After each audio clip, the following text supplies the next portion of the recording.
मैं अपने सभी आदरणीय गुरुजनों को नमस्कार करता हूँ। आज गुरु पूर्णिमा के अवसर पर सादर प्रणाम करता हूँ, जिनसे मैंने जीवन में कुछ न कुछ सीखा और बहुत कुछ मुझे सीखने को भी मिला। जो मुझसे उम्र में छोटे भी थे, उन्होंने भी कई ऐसी चीज़ें मुझे सिखाई और उनसे सीखने में मुझे आनंद भी अनुभव हुआ।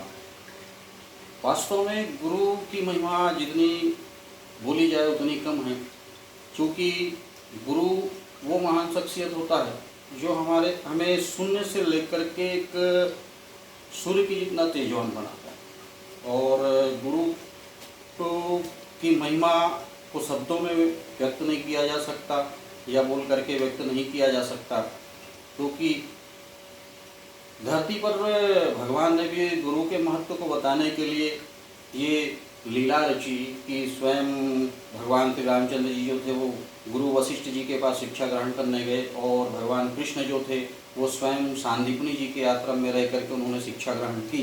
और जब बात गुरु दक्षिणा की आई तो उन्होंने कहा भी, सांदीपनी जी ने श्री कृष्ण भगवान से कहा कि जो परम पिता परमेश्वर है उससे मैं क्या मांगूँ।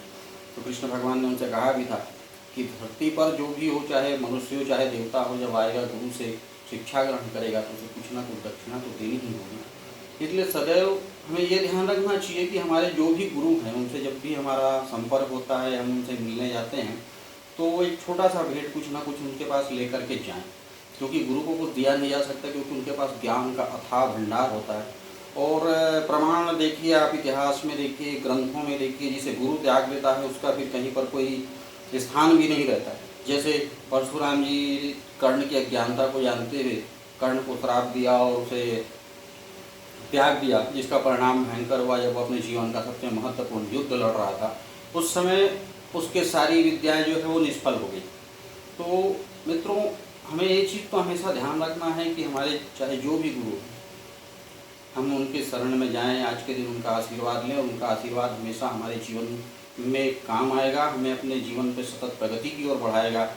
इसके साथ ही साथ जीवन में एक चीज़ ये भी होता है कि जब हम किसी से जुड़े रहते हैं, हमारी आस्था रहती है, हम उसे गुरु की तरह मानने लगते हैं, तब तक उनके जीवन का दूसरा पहलू हमारे सामने नहीं आता। लेकिन जैसे ही हम उनसे जुड़ते हैं, उन्हें अपना गुरु स्वीकार करते हैं, वैदिक रीति से गुरु बनाते हैं, वैसे उनका जीवन का दूसरा पहलू भी हमारे सामने आता है।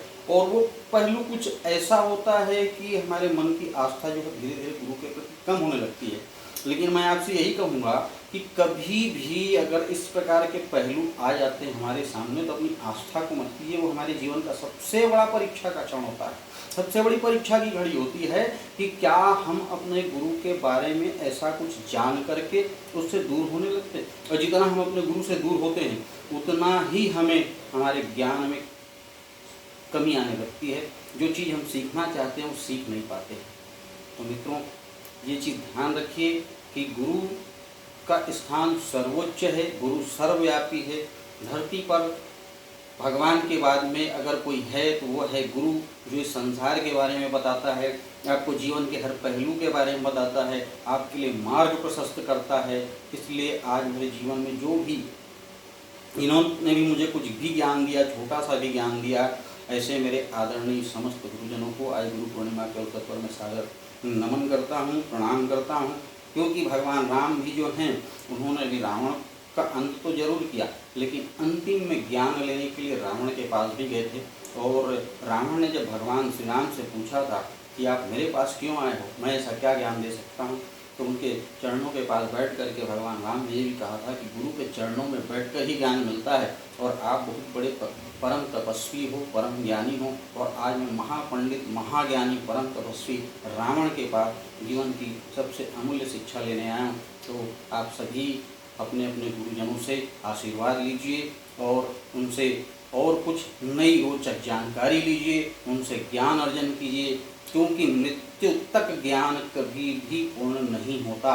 और ऐसे में हमारा ये धर्म बनता है, हमारा ये कर्तव्य बनता है कि हम सतत अपने गुरु के सानिध्य में रहें, उनके संपर्क में रहें और उनसे कुछ ना कुछ ज्ञान अपने जीवन में लेते रहें, जिससे हमारा मार्ग प्रशस्त होता रहे। बस मैं आप लोगों से इतना ही कहना चाहूँगा। मैं अपने पुनः सभी आदरणीय गुरुजनों को सादर नमन करता हूँ, प्रणाम करता हूँ। गुरु पूर्णिमा की बहुत बहुत बधाई, धन्यवाद।